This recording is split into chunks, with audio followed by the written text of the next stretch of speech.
প্রথমেই আমি আর দাদাভাই মিলে স্যালাড বানিয়েছিলাম, কারণ আমরা দুজনই সুন্দর ডিজাইন করে স্যালাড বানাতে পারি আর কেউ পারে না। ওর জন্য স্যালাডের দায়িত্বটা আমাদের ওপরেই ছিল।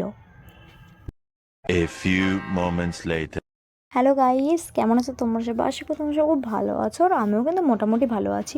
তো মোটামুটি বলার কারণ, কিছুদিন ধরে আমার একটু শরীর খারাপ, জ্বর, সেই কারণে আমি ব্লগটা পোস্ট করতে পারছিলাম না। আর সত্যি কথা বলতে ব্লগটা আমার এডিট করাও হয়েছিল না। তো প্রথমেই বলে দিই এই ব্লগটা কবের। আমরা 26শে জানুয়ারি, যেদিনকে আমরা পিকনিক করেছিলাম, তার কিছু মুহূর্ত এখানে শেয়ার করা রয়েছে। তো 26শে জানুয়ারির দিন কিন্তু ভালোই ঠান্ডা ছিল।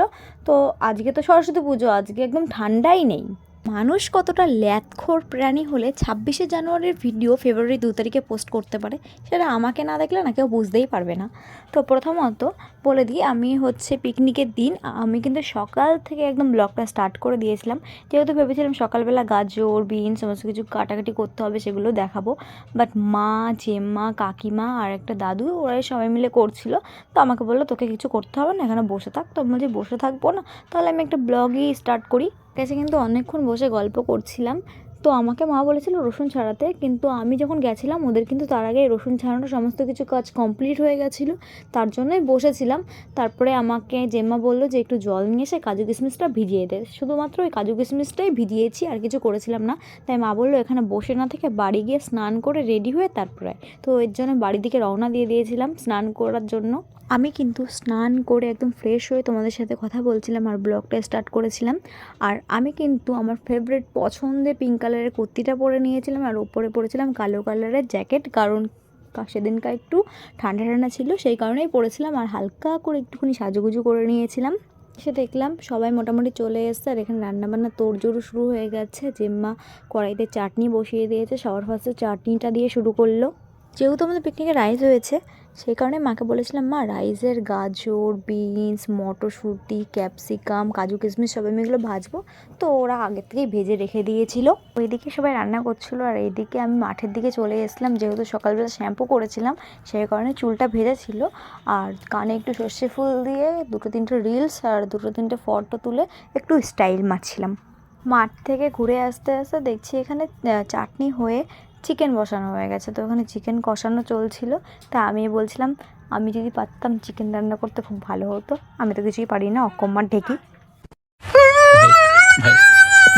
তোমরা কি একটা জিনিস খেয়াল করেছো, আমি কিন্তু বাড়ি গেছিলাম, বাড়ি গিয়ে আবার ড্রেসটা চেঞ্জ করে এসেছি।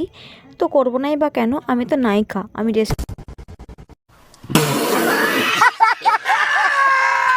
ড্রেস না চেঞ্জ করলে হবেই।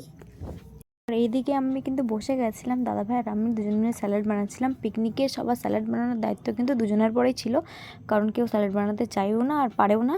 এর জন্য দাদাভাই একটু ভালো ডিজাইন করতে পারে, আর সাথে আমিও একটু হেল্প করছিলাম, কারণ একা একা করলে অনেকটা কষ্ট হয়ে যেত।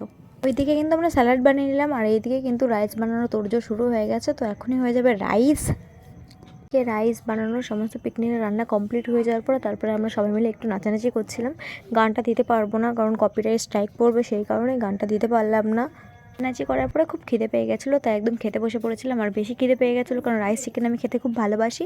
তো দেখতেই পাচ্ছ সবাই খেতে বসে পড়েছে, আর এদিকে আমিও বসে পড়েছি, আর খেতে দিয়েও দিয়েছে আমাদের রাইস চিকেন কষা। মোটামুটি সবাই খেতে বসে পড়েছে। দাদাভাইকেও দেখিয়ে দিলাম, দেখো আমার পাশে বসে খাচ্ছিল। আর ওর পাশে বসলে আমার একটা লাভ হয়েছে, আমি না কাজু কিশমিশ খেতে খুব ভালোবাসি, ও কাজুটা খাই কিশমিশটা খাই না, তাই আমি বলেছিলাম যে আমার পাতে দিয়ে দিস, আমি কিশমিশটা খেয়ে নেবো। আর এদিকে সবাই খেতে বসে পড়েছে, শুধু মা কাকিমা আর জেম্মারা শুধু খেতে বসেনি। তো আমার খাওয়া হয়ে যাক, তারপরে আমি ওদের সবাইকে খাবার দেবো।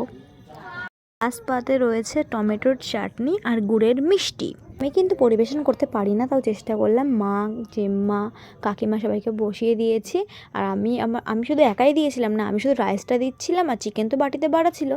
আর পরে চাটনি মিষ্টি দিয়েছিলাম, আর সাথে হেল্প করেছিল রনি ভাই আর একটা বুনু, ওরা সবাই হেল্প করে পাতা জলের গ্লাস সব দিয়ে দিয়েছিলো। আর আমি রাস্তায় রাইস দিয়েছিলাম। আমরা কিন্তু মাঠে পিকনিক করেছিলাম, তার জন্য দুপুরবেলা করেছিলাম, রাত্রিরে আর করিনি। তো আমাদের এই ছোট্ট মিনি ব্লগটা তোমার কেমন লাগলো কমেন্টে জানিও। ভালো লাগলে লাইক কমেন্ট শেয়ার সাবস্ক্রাইব করে দিও, পাশে থাকা বেল আইকনটা ক্লিক করে দিও। ফেসবুক পেজ থেকে দেখতে গেলে অবশ্যই ফলো করে দিও। টাটা।